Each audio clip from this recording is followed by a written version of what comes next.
Okay, welcome everyone. Thank you for joining. Um, my name is Yi Wei. I am a volunteer for the LA region, Los Angeles region, and I'm the Pacific Division training event planner, and I'm also the mass care program lead in Los Angeles. So this is a session or series that I sit down with people and I invite the subject matter expert in sheltering and in mass care to share their wisdom in sheltering and mass care so we can build our workforce confidence. So this is a long-awaited session that we postponed 2 times. I was about to postpone it again, but I thought, hey, third time's the charm and we're going to stick with it. We're just going to do a little bit different format. So many people knows that we have so many operations going on at the same time, and that's what happens that I want to do a live session and I don't So mute in my people. hearing aids, I'll be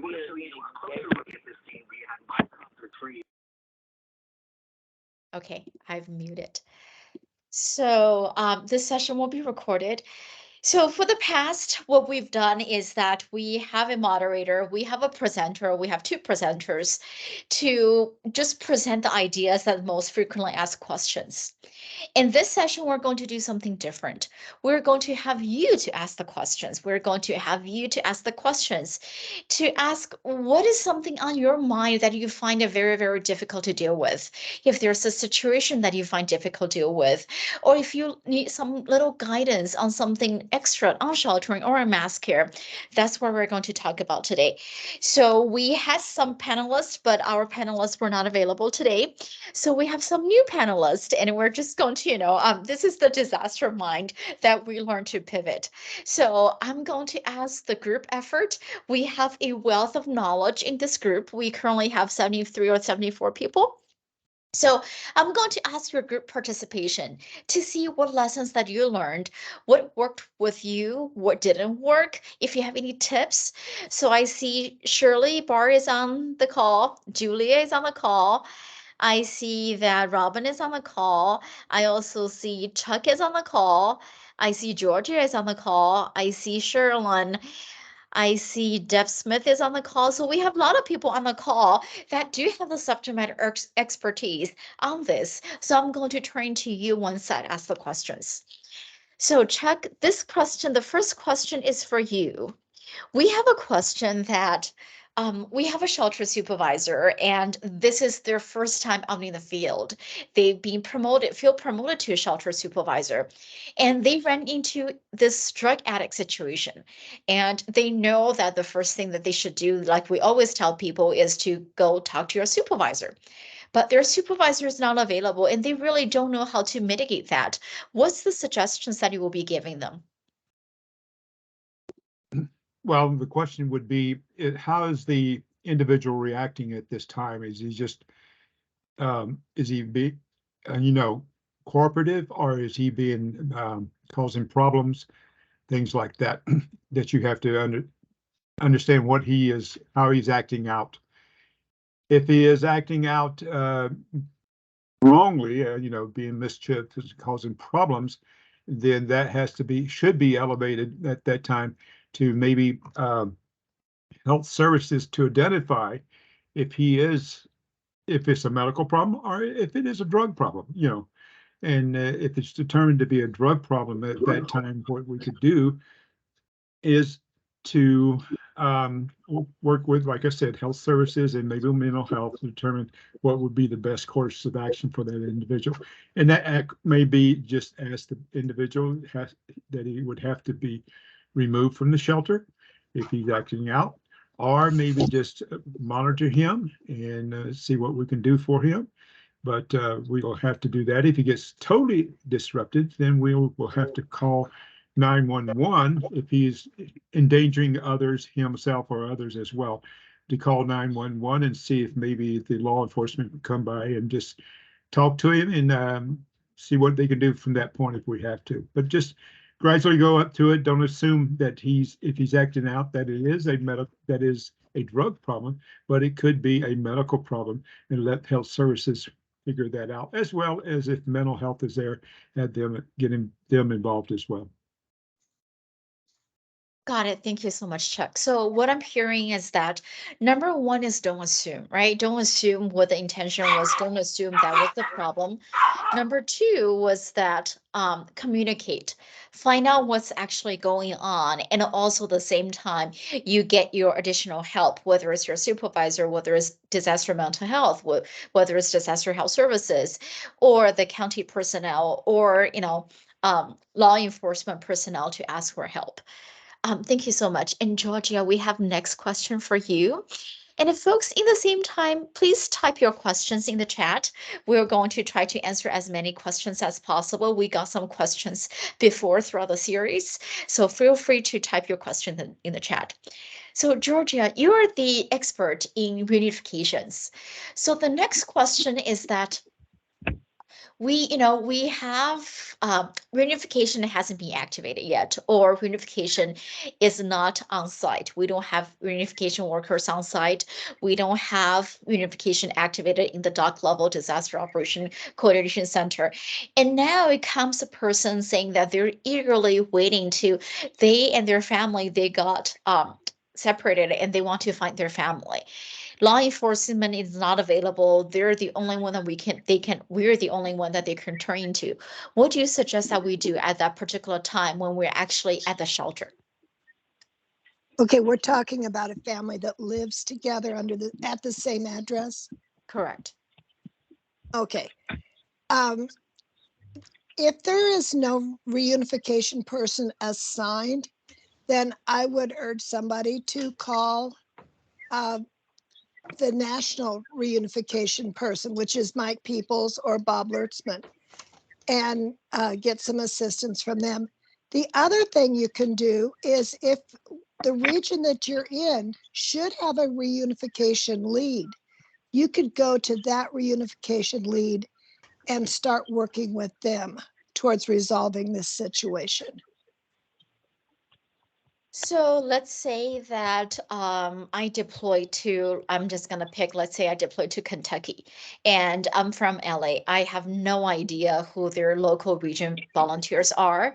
And this is my first time. I don't even know their people. I don't know whom I can reach out to, and I don't know who my peoples are. What phone number or work resources do you think that I can have in order to get those people's name and their phone numbers? Well, to get a hold of, excuse me, someone at reunification, you could send an email to safe@redcross.org.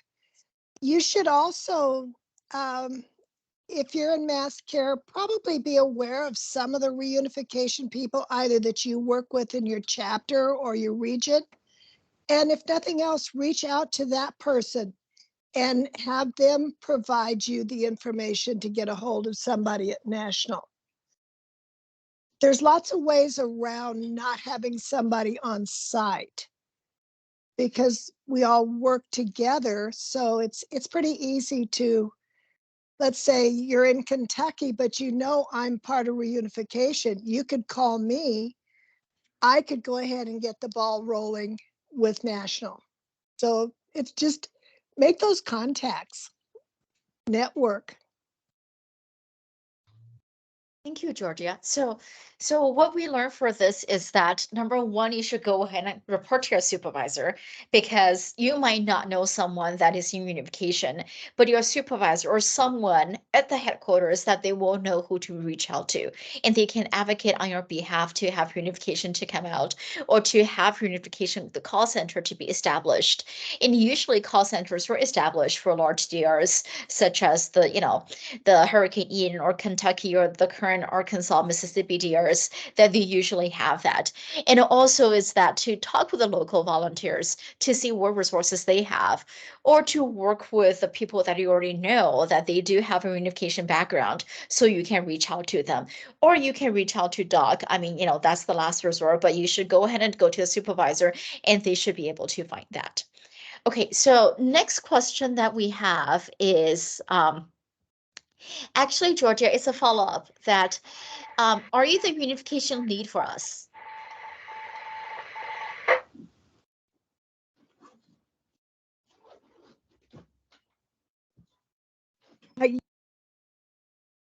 Georgia, sorry, if you can unmute yourself. I muted everyone again.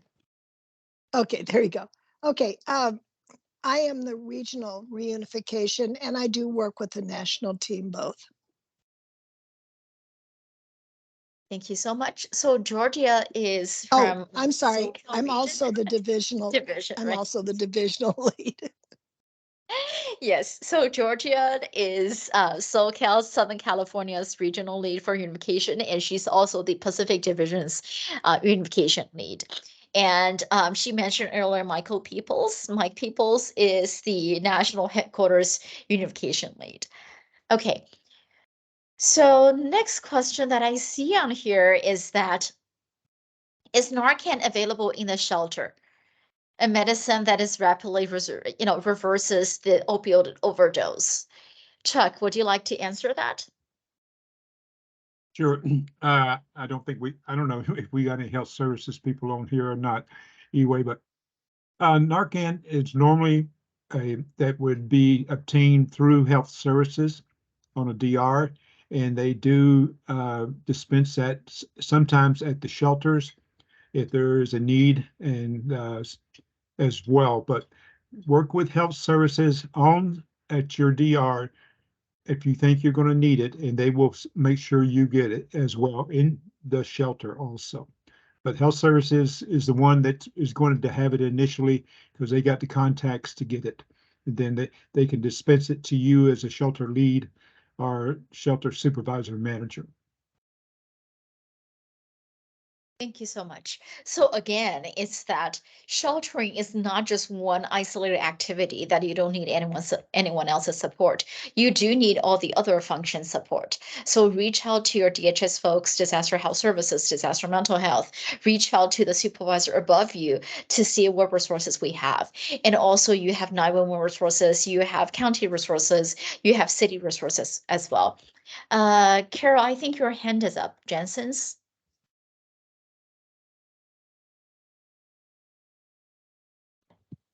I was trying to type it, but I was back to the reunification. Me and Nancy Gear, who's also part of the Pacific Division, we are your national support people for our position on the national reunification team. Is we're national support, so anybody can come to us also.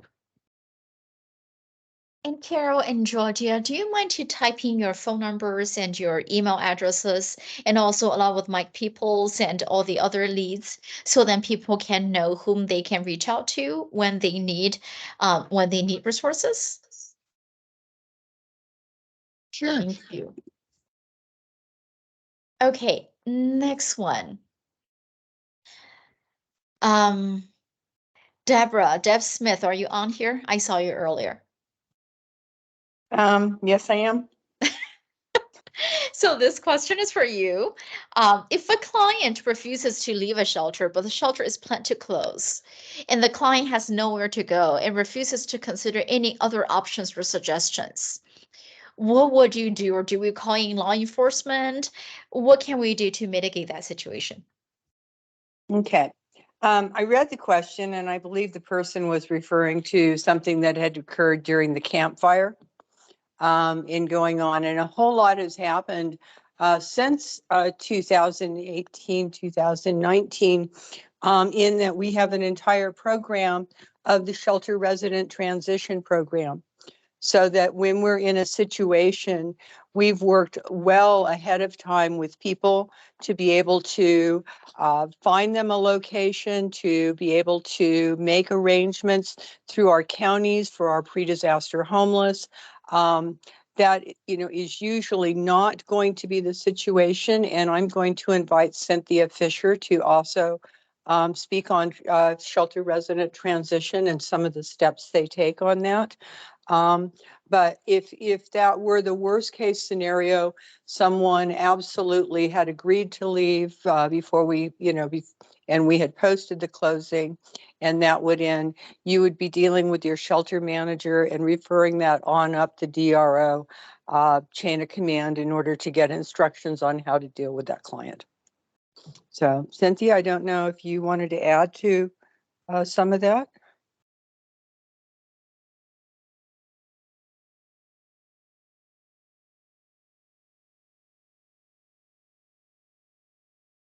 Cynthia, Yeah. are you on? If you're talking, I'm we can't on. hear you. Okay. It took me a second to find the mute button. Good afternoon, evening, everybody. Yes, SRT is one of those shelter partners in the shelter. We're working with you. So if you're a shelter worker and you see that there are problems, you can go to the shelter resident transition team. There will always be a supervisor there, and they will be working hand in hand with the shelter manager. And we are in there early enough before closing to help move people and help them find solutions and help work with our partners. As Deborah said, there's government ops, there's external relations. They're all working with the community partners to help the families that don't have some place to go. So hopefully you won't experience that in the coming DRs. I think that it hasn't really been since really SRT, Cynthia, and the group have gone forward. That hasn't been an issue anywhere near how it operated before. So I'm really grateful to all the work that's done by SRT. And I hope that answers the question, Huey. And we're grateful to work side by side with sheltering team. Thank you so much, Cynthia. Thank you so much, Deborah. So Cynthia Fisher is the division lead on SRT, the shelter resident transition, and Deborah Smith is the lead in mass care and also in sheltering. So I also want to provide my feedback on, those difficult situations on this case. So not too long ago, probably I would say I'm messed up with all my times. Probably less than a month ago that we had a local operation in LA that we opened a shelter for close to 40 precariously housed populations. And it was very difficult. We experienced the same thing. And because it was just a 30 people, it was a level 2, meaning that the budget was anywhere between $10,000 to $50,000 that we didn't have SRT activated as a shelter resident transition. So we had the same issues of people that they didn't want to leave, it's closing, they refused any of the services, they didn't listen to any options that we were giving and whatnot. And it was a smooth transition at the end. What happened was we actually talked with those clients. Again, we established multiple things. We worked with the county partners and the city partners and disaster mental health, both internally with Red Cross and also the government, the county side as well. So we first did was we told them that this is the day, let's just say 48 hours later or 72 hours later that we said Wednesday night at this time, the shelter will be closed. And LASA, the LA regions, LA's homeless population initiative will be on site between the times of this time and this time. You should all talk with them and they will be able to provide resources. And Red Cross intake workers, the client services will also be on site and to talk with you. Please make sure you do that. The first few hours or the first day, they didn't really pay attention. They didn't really do anything. They just said, well, we don't want to do anything. We just wanted to stay here. The next date comes that they start seeing actions from other people, as in people got the CACs, the client assistant cards, people got placed into, whether it's homeless shelters or the interim hotel stays that they were provided by the county or the city. So people saw the hope and people saw, because what they were afraid of is that once they leave the shelter, there will no longer be support available to them. So it's not really that they don't want to leave the shelter just simply because they want to go against with us. It's because they have this deepest fear of, we don't know what to do. We don't know what happens. And you're my only lifeline. If I stay here, someone can help us. If we don't stay here, we don't know what to do. So again, it's the communication part. It's what Chuck talked about earlier, that don't just assume that certain behavior is the direct link of certain, calls or actions. Sometimes it might be deep things that hidden there that it takes time for you to discover, or takes a little sit down with them and ask all those, what are you afraid of? What can we do for you? What are the roadblocks? That's one of the questions we like to ask for SRT Shelter Resident Transition Team, as in, what can we help you with? What is one roadblock that is preventing you from going back to your home? So once we established that, once they saw people, they're actually placed into hotels or shelters, or that we actually gave people the money to buy the airline ticket, kind of acted like a SRT. They start believing us, then the people start moving, and we were able to close. And I often say, as the sheltering team or as the headquarter mass care person, the second that you open the shelter, you're planning to close it. You're not planning to close it because we don't want people or we want to kick people out. It's because we want to plan ahead. We want to know what we can do to help them to get back on their road, to get back to their recovery, so that they're not just staying in the shelter forever and ever without any resources. Okay. Yes, I basically described SRT, except that we didn't initiate an SRT. So Seth posted a very good link for first aid for opiate overdose. There's an online course of that. So Danny has a question. Cynthia, you probably can answer this too. Can anyone describe what this deployment gap is for mass care shelter SA? So MC/SH/SA, and they saw DR name MOAR 323 TOR, and they saw Caliph atmospheric river, and also TOR. What do the TOR mean, and what is MS eight? I mean MC SHSA, Cynthia? Well, mass care shelter service associate. Oh, sorry. Great. Can answer that. Thank you so much. And Cynthia, I'm gonna put you on the spot again. What does TOR stand for? And what is this MOR 323? What are all those names and initials and whatnot on there? So every event is associated to some disaster. So the tornadoes get the TOR. MOAR, that is the state that they're in. So Missouri, Arkansas, 323 is the date. So DR, Missouri, Arkansas, March 23rd, TOR is tornado. And then California atmospheric river. Hopefully I don't have to explain what that is, because we've had 31 opportunities to learn. I believe the TOR is the tornado, but now I'm confused. No, you're right. TOR is tornado. Okay. So tornado, that was probably down in LA where you guys had that tornado. I don't know what the tornado is after the atmospheric river. So good question. Mississippi. Yeah, Thank that would you, have been Cynthia. Mississippi. You stumped the answer. Sorry. Thank you, Cynthia. So like Cynthia said, every DR gets, well, not all the DRs gets a DR name, and not all the disasters gets a DR name, and not all the disasters will get an incident name.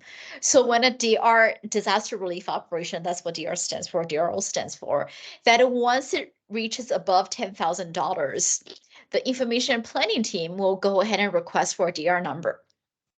And they will request a DR number. The DOC will issue a DR number, Disaster Operation Coordination Center. They will issue a DR number. And it tells you the DR name, usually will tell you when the starting date is. So when you see March 20, 3/23 means it started on March 2023. And TOR stands for tornadoes, then FL, stands for flood. MFF stands for multifamily fire. HUR stands for hurricanes. So basically tells you what type of disaster it is, and also tells you what region the disaster affected. So California, CA will be California, and MOAR stands for Missouri and Arkansas. So basically it tells you what disaster, what type of disaster those are. And I believe atmospheric river for California is a level 5. And all the other tornadoes, they're varied from level 4 to level 6. And talking about the disaster and talking about mass care sheltering, service associate gap, that I do encourage you to go on to Volunteer Connection to update your availability. You're able to do that, I believe, once you go into your volunteer connection, you go into my profile, then you have your availability section that you can check whether you're available locally, regionally, within 50-mile radius, or division-wide. So our division is Pacific Division, meaning everything on the West Coast, and also Alaska, Hawaii, and Guam and Saipan. So then you also have the choice of national deployment, or that you can say that you're only available virtually. And not only that you're able to tell whether you have the availabilities or not, you can also say that I'm not available. So basically let us know, us as in the whole group, the leadership, and also the disaster workforce engagement, to know that how many manpowers we have, how many resources we have. Okay, let's see if we have another. Can I comment on that question? Yes, Okay, you can hear me okay then. So, yes, I can hear you. so I haven't been on a DR yet, but I Okay, did put my availability out there as national. And okay. this is a message that you read off to everyone. That's the message that I received. So I thank you for interpreting that. So it looks like it's a choice between either California or Missouri, Arkansas, or something like that, I suppose. Correct. So what happens is, for those of us that haven't been deployed, if this is your first time, whether it's locally, division wide, or nationally, is that once we submit a staff request, the leaders will submit, the HQ sheltering manager will submit the staff request to get approved by the job director. Once they submit the request, it's going to go on the door, which is the staffing portal that they will see what we requested. Once it's requested, they're going to start distributing to see who can fill those positions. So when you receive those, it means that they're in need for the California and for Missouri and Arkansas, they're in need of sheltering workers. And that's why you will receive an email like that. When you receive something like that, most likely it's because you have that specific gap, the group activity position, which is group is the mass care, sheltering is the activity, position is service associates. Okay, well, thank you for clearing that up for me. Thank you, and thank you for joining us.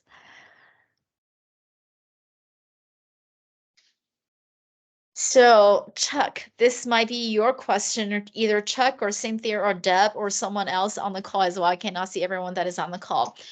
Annie is asking, what are some best practices in evicting a client?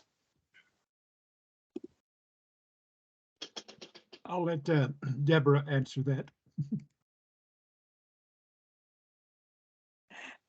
I'm in going on in that regard.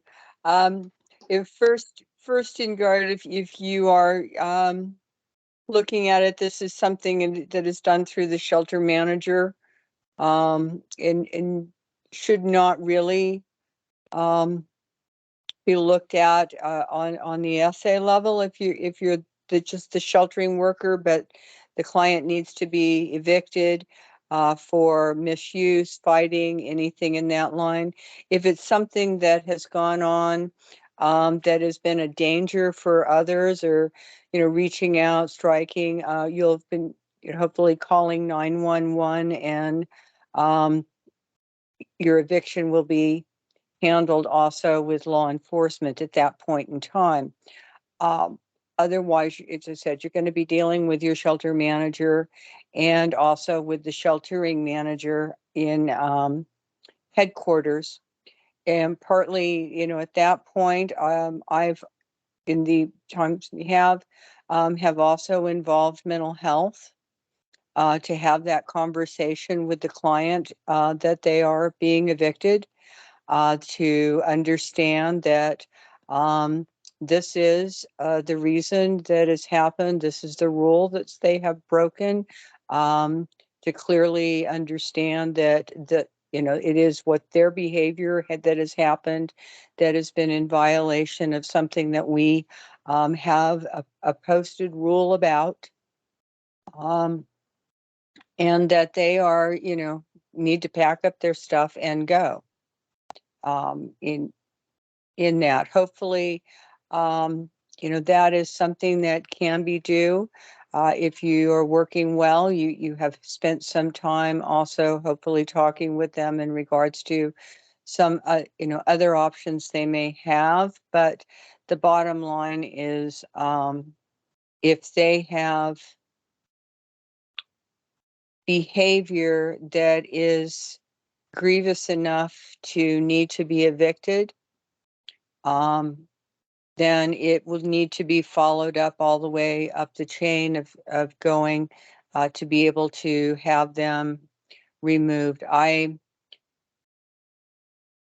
would hope that with de-escalating any situations that are going on, most clients, will understand. There often is some, storming and grieving and attempting to make a scene leaving the door, but leaving the door is the bottom line.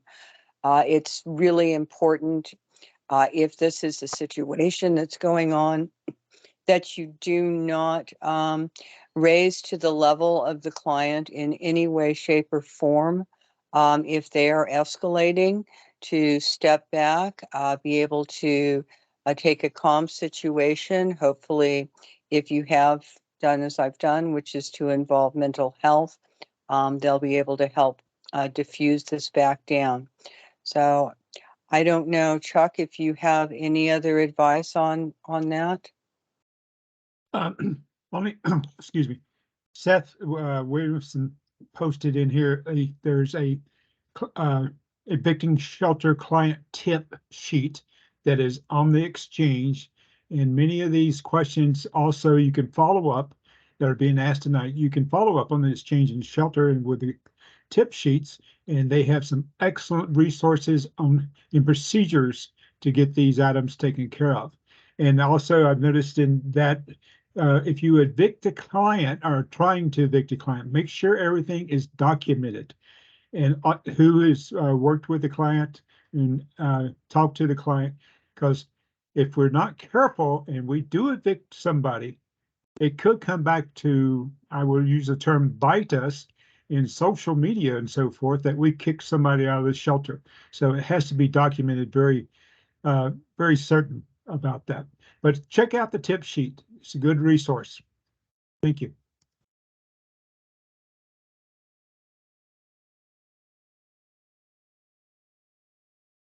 Thank you so much. And thank you so much, Seth, for posting this on here.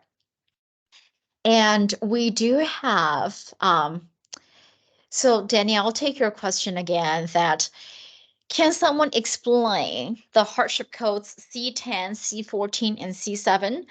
So on top of my head, I don't remember what C10 and C14, C7 is, but what I can tell you is you can go onto Exchange and you can search hardship codes and it'll give you all the hardship codes and the definition of that. And if you had my email from last time that I sent out from additional resources, those also has the hardship codes on it as well. And just to take this moment to describe the hardship codes, as in pay attention to those hardship codes. The things that I learned most from hardship codes are hardship codes, they're real. They're there for a reason. Sometimes maybe you don't think it applicable to you, but in someone and somehow it does. I mean, Hurricane Ian, I didn't think it applied to me, but it really did apply to me. That, I was thinking that I'm in the headquarters, how emotional can it be? How, dangerous can it be? How, housing shortages, like, car shortages, transportation shortages, it has nothing to do with me. And I was so wrong. So I suggest everyone to take hardship codes seriously, take a look on there. And once you get your assignment, once you get assigned to the disaster relief operation, the hardship codes will be spelled out on your assignment sheet. Okay, so we have a question that, let me go back to that question. Similar to the eviction and homelessness, precariously housed, is there any way that we can set up a curfew time or midnight or anything so then we can require clients to check in with us so we don't get clients coming in and out constantly? Deb or Chuck, do you want to take that? There's, Okay. go ahead, Deb. Oh, I was just going to say, when you're setting up your shelter, registration should be the first thing that's there at the door. And there shouldn't be a way for clients to be able to come in and out of the shelter without being seen checking in or out, without being known in that way. That being said, it happens all the time. So Chuck, what else can we look at? I do not know a way that we can really set up a hard curfew. However, I know it was done on several of the pre-disaster sheltering that was done during the California floods. But Chuck? Well, curfew is one thing. Lights out is what we may call it as well. Lights out is at a certain time. Usually it's around 10 o'clock. But when you say curfew, uh, are you requiring people to stay inside the shelter at curfew time? Because there are smokers that have to go out and Right. take a smoke break, and they will be outside the shelter, hopefully at a designated smoking area. Then also, there are people that work at night, come and go at night, that have different jobs with different hours. So take all of that in consideration. But the main thing is to make sure they are not disturbing anybody in the shelter after lights out, and that they come and go. If they have to come and go, do it quietly and peacefully as well. Thank you. Thank you so much. Anyone else from the group that has any tips or any lessons learned from situations like this? You can come This off is Pat. mute. Oh, this is Patrick. Hi, Patrick. Hello. Yeah, our government, when we get into these government partners, their rules are somewhat different than Red Cross rules. And so you get into situations in a Red Cross shelter where there are hard curfews. I did one up in Grass Valley, and every 2 hours we allow, we're open for 15 minutes. Outside, people were allowed to get up, go out, smoke for 15 minutes, and come back in.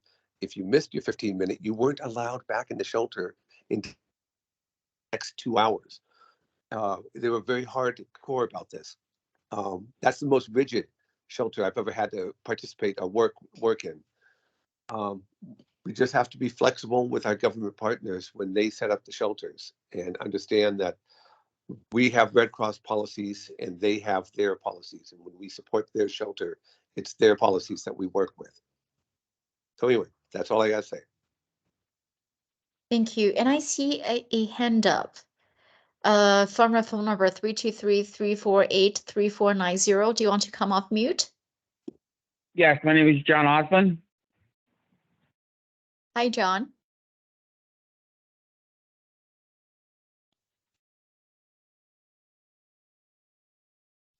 Would you like I've to? been yes, I'd like to add to that. People that work and stuff, what they should do is have a sign in, sign out sheet, and when they come into the shelter, you say, "I gotta go to be at work by 12." This way, we know who's out on working and stuff like that for the next morning when we do a head count. It'd be a lot easier than we let National know on the headquarters. Thank Well, you, John. I'm the one who asked the question, and obviously we have sign in, sign out sheets. Our shelters are very dark at night interiorly, and often they're not just the front doors, but there are side doors, and they can't be locked, obviously. And people do go out without telling us, and they won't come back for hours, or maybe not until the next day. They're coming in, getting a meal, staying for an hour or two, leaving, coming back at 4 in the morning, maybe inebriated, maybe impaired, and causing not terrible problems, but waking people up and being just kind of disruptive. And this went on so much that we couldn't even keep our head counts, because we'd have 22 people in the shelter out of almost 100 at Mm-hmm. midnight, and then 50 at 5 in the morning. And this went on day and night. We had a very difficult population, and I understand that people can obviously go in and out to have a smoke just to get some fresh air. But this was people who would come and go literally hours or all night, maybe show up a day later, maybe not. That's why I wondered if there was just even a reasonable compromise to not taking away people's freedom, but to making it so that you can run the shelter effectively for everyone. Yeah, what do you think about this? As in, we have different shelters, and you're mentioning a shelter about 100 population, so moderate size of shelter, not small, but not mega shelters or high population shelters. What do you think about that? We said, how we separate, I mean, not we separate, but sometimes we do our best to have a space dedicated to the families or single male, single female and families. What do you think about that? We dedicated an area for those people that work nights. So then if during the day they have to sleep, they have a dedicated area. And for those people that they're working during the nights or that they have to, I need to mute. Give me 1 second. That if people that comes back during the night that they have to be up night all night long and whatnot, we dedicate it to a different area. And we set the policy and we tell them that, we really want to accommodate everyone. And, we do have our lights out times. Our lights out time, let's say, is 10 o'clock or 11 o'clock. And I understand that, it's really stressful for you. You want to take a walk outside. They want to come back. And could we ask you when you come back, let's go to a different area, or that, this area is dedicated for those people that are coming back late, so then everyone can get a good night's sleep. What do you think about that? I muted everyone, so you would have to unmute yourself. I'm sorry. I really appreciate that, and I've been in many shelters um, where there are separate areas for various reasons. The last shelter that I was in just a few weeks ago, where the difficulty arose, was there was just one big room. There was no separate Gotcha. areas No for other anything. separate areas. And and then certain populations can create different challenges. These weren't families per se; they were mostly individuals who suffered from a variety of difficult situations in their lives. So, trying to accommodate their freedom and all of that, but still, it's like I said, it's just hard to come to a compromise so that everybody um, is, helped in the same way. Right. And it is difficult. And I think that's why we label this session as how to handle difficult Right. situations, because we know those situations are very difficult. And do you mind to tell me what operation was that? Oh, Is it California or is it yeah, California, Central California? California, the floods. Yeah. The floods. The Southern Mhm. California or Northern Oh, California? I'm sorry, Central California, Tulare Central Lake California. area. Hmm. Tulare Lake. Got it. Hmm. Tulare. So, what did you guys do then? What did you did you come to a compromise, or what did you do to make the situation work? Well, to be honest with you, we never did figure out the best solution, and this went up the chain. Everybody trying their best to come to a reasonable solution, and it threw our head counts off. Like I said, there'd be 20 people at 4 in the morning, or 100 during the day. You never knew. And if people stayed away overnight or full the next day and they don't contact you, many of our people didn't have phones, there's no way to reach them. Yeah, I guess some situations you just have to be flexible and deal with it until if it escalates into a really bad situation where people are upset, having a problem. Some situations, there's almost, I have to say for myself, there's almost not a real comfortable solution. You know what I mean? You just have to deal with it. Right. And did the count impact you in any way? As in, let's say you had 20 midnight count and by 4 o'clock in the morning you had 40. Right. Did it affect in any way in service delivery, such as you don't have enough breakfast, you don't have enough lunch? Did anything like that happen? No, the meals, pretty much everybody showed up for meals. So we could go by the, the day before, how many breakfast, lunch, dinners. So the meals weren't the problem. It was the inventory of people that never seemed to add up. We had 117 people registered in the shelter, and yet at any given time we couldn't account for not even half of them. So, um, it's like I said, sometimes you just have to deal with it. Gotcha. So what I'm hearing is that the service delivery wasn't impacted because we Right, knew how many those people were. So we were still able to give them a safe place to stay, to sleep, and we were still able to feed them. It's just that on our reporting part, we really don't know how many people at a given time, which one is the accurate ones. Is that right. correct? I Exactly. see. Exactly. Yeah. Got it. Okay. Thank you so much. And we Thank you. have we have some comments in the chat that, good reason to try to keep a separate feeding in public areas. And Julia Bishop mentioned that we normally have a separate area for night workers when it's available. So now talk about night workers. We have another question. Julia, since you put that on there, I'll put the spotlight on you, Julia, to answer this question. So then we have workers when you're deployed, and I'm talking about out of region deployment, that sometimes housing is a shortage, like we talked about earlier, hardships. And you might have to stay at an area that is not your hotel. You're probably staying at a client shelter. You're probably staying at a staff shelter. You're probably staying at an emergency response vehicle. You're probably sleeping in a parking lot. And sometimes you don't get the nights, you don't get the time off. The lights are still on. Do you have any tips for people to regulate that, and also to just don't feel bitter and so stressed that, oh my God, Red Cross abandoned me, that I'm sleeping in the parking lot or I'm sleeping with a client?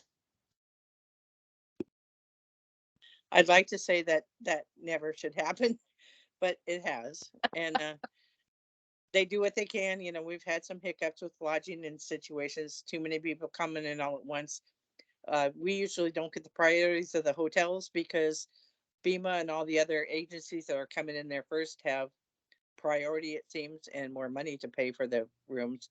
But we do what we can if we have to open up a staff shelter. And so, especially in a staff shelter situation, we always try to make sure that it's a separate area for the night shift so they have that privacy so they can sleep separately. But I I would hope we don't have to have people sleep in ERVs and parking lots and cars and things like that. But I know it has happened. We try to avoid that. That's why the best thing to do is always know who your supervisor is. If you can't get a hold of anybody, I went on a DR. I got there late at night. Didn't know where I was lodging. I hadn't got my text yet. So I thought, well, if I have to, I'll sleep in the car. I went to get my car and Avis was closed. And it's like, oh my goodness. But I had the information from the phone call on what the 24-hour staffing number was. And I called somebody, woke them up, and they got me lodging. But I always try to, when I see somebody's coming onto the job, text them saying, welcome to the DR. If you have any questions, don't be afraid to call me or text me. So that's another, at least they've got someone to talk to when they're like, what do I do now? And especially if it's first, second, or third deployment and you're like, I'm still not comfortable with this, not, sure what I'm doing. They have another voice to talk to. Thank you so much, Julia. And Marcel said people should not be sleeping in the earth because of public health emergency response vehicle. And we all know that, but unfortunately, those things do happen. And we know that it happened, especially for Hurricane Ian and also for those big operations. So what I'm hearing from Julia and from Chuck and from Deborah, Cynthia, Georgia, from all along is that number one, that you want to know who your resources are. You might be thinking that you're only doing mass care, you're only doing sheltering, that you're isolated. And the reality is you're not.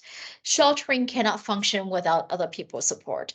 And we cannot function without anyone else's, support.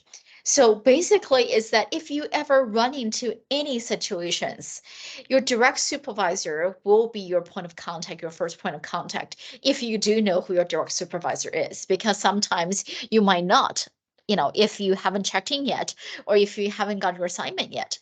But then also your local resources are also your support that you can call your local volunteer, your disaster program managers or disaster program specialist, or your disaster workforce engagement, or the person that deployed you.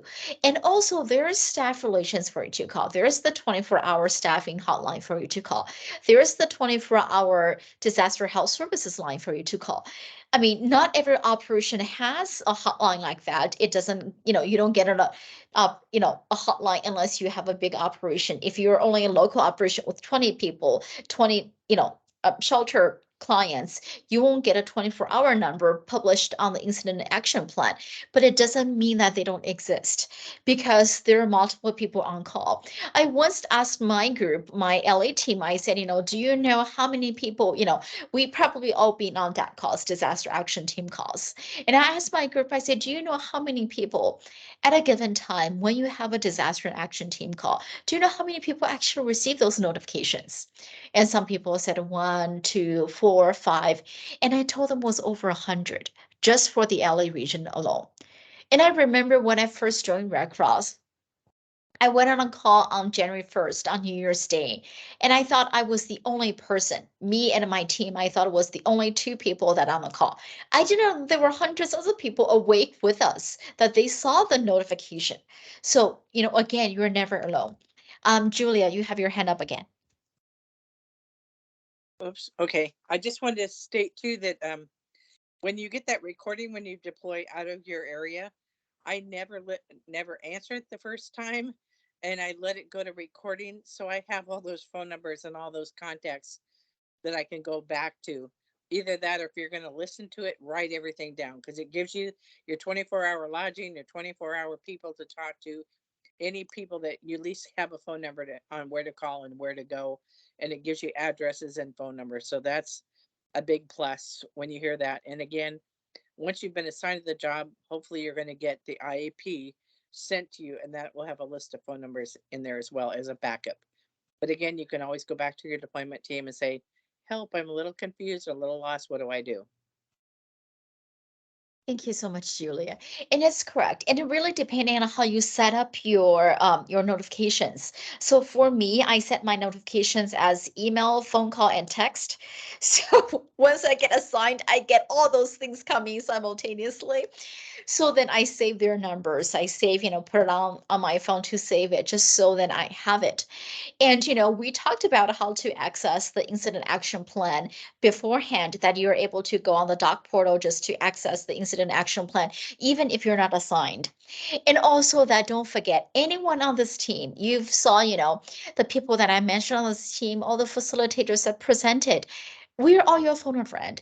You're able to text us, call us. I probably now seem too broadly for everyone, but what I'm trying to say is you're not alone. This might be your first time, but it doesn't mean that's the first time for other people. So we're here to help you. We're here to support you. You have your chapter of people to support you. You have your region folks to support you. You have your division team to support you. You have your national team to support you. And you have all of us here to support you. We currently have 95 people on this call. You have all of us to support you. And for the previous calls, we had over 160 people. So you have a lot of people here to support you. And really, we're one phone call away. I mean, I've answered multiple phone calls in the past and say, hey, I really don't know where to look for. Can you show me where to look for? Sure, of course. Exchange is your best friend. Anything pretty much that you can search on Exchange. The downside of Exchange is Exchange sometimes acts funny. Yes, sometimes it goes down that, it doesn't get you the resources, or sometimes the web page doesn't link correctly. But for the most of time, you're able to find that. Volunteer Connection, those will tell you where to go for. And also your local folks, your disaster workforce engagement, managers or specialists, or your deployment team, they're the one that they will able to give you resources. So we have 6 minutes left. I do want to take more questions, but I do want to say this is our second to the last session. Next session is our final session, and we're going to talk about resilience. The main goal of me doing this series, that we're on season 2, is that really to empower everyone, to make you feel that you can do the job, that you're not alone, that make you more confident, and also to help you to find all the resources. Resources do exist, we just need to know where to find it. So we want to conclude with a session of we're really stronger than we think. So I encourage you all to join us next session, same time, same day, Wednesday, 6 o'clock Pacific Daylight Saving Time at next week in May. So yeah, last session, I think I did 24. This time we're doing 12 or 10. So yes, it will be the last session for next week. So, okay, let's see if we have any more questions on here. We do have a comment saying that helping the volunteers get the Volunteer Connection app on their phone will be really, really helpful in so many of these situations. Yes, definitely. So I encourage you all before your deployment, you get a Red Cross email address because that gives you the most access, especially on Teams, because now everything is on Teams to give you the more access. And also it's easier for people to find you if they want to email you, because if you have a non-Red Cross email address, it doesn't pop up when you type in the email address, and it's difficult for people to find you. And also before you deploy, download the Volunteer Connection app. Get used to it. If you don't know the app, ask your deployment team. And because Volunteer Connection app, it has different phases when you are on different assignments. So let's say if you're not assigned yet, it shows you one screen. When you're assigned, but you haven't checked in yet, it has a different screen, different, buttons for you to push. And once you're assigned, it shows another dialogue on there that you can change, such as if my assignment is not correct, if my work location is not correct, if my lodging location is not correct, if I want to reload my mission card, if I didn't have enough money on the mission card that I want to reload. Then after you out process, it's a different configuration on Volunteer Connection app again. So I do encourage you to download that. Okay, let's see. I do not know who can answer this question. So we have a question about ham operators. Can anyone answer this question? Or Joanne, would you like to ask a little bit more what do you mean by that question? I can answer a little bit of that. We used to have ham operators that were Red Crossers when there was power outage and we couldn't communicate anymore. We still have a few in the country, but not as many because we depend so much on our DST team because they bring in big satellite dishes to connect us so we have cell phone service. But yes, there are a few hams still floating around. I was gonna say on this one, Gold Country has a lead, Jim Piper, who is our ham radio communications. So yes, we have our network, and they're tied in to the various EOCs and counties. So if you reach that point, we contact Jim, we get activated, and they go into play and work. And they were used previously. I think one of the times they were used a lot, mentioned campfire earlier. So good experience when they're needed. Thank you so much. And that also reminds us that when you are deployed, when you have a difficult road situations to, look on the IAP, the incident action plan, because it tells you which app to use to get the best information or which number to dial so you can get the road conditions. So you do want to know your road conditions before you get deployed, and also to know your road conditions before you start driving. So I think we are 1 minute, 1 minute left. And we do have multiple people that put in the chat that we have memorandum with different agencies. And we do have people that for ham radios, for LA regions, Mark Chan, that he's coordinating that. And also CERT and ham radios and other activities that they're able to coordinate with that. So we have 1 minute left, and I do want to thank everyone for attending. And the main point that I want to get across is that there will always be a difficult situation for you to handle. There will always be difficult scenarios, difficult environment, difficult operations for us to be in. And please remember that you're not alone. Please remember that you're able to reach out to other people. Even sometimes you might be a little hesitant, say, do I really want to reach out? Well, the answer is yes. If you have a question, please reach out. Whether it's on the job, on an operation that you follow the IEP, or whether it's blue skies that you don't have any disasters, that you have your local workforce engagement manager, you have your disaster program specialists and managers, or you have your mass care leads, or you have your sheltering leads. There are always someone for you to reach out to. And thank you so much for attending. I will see you next week, same time, same day for resilience. Thank you all. Good night. Thank you. Bye.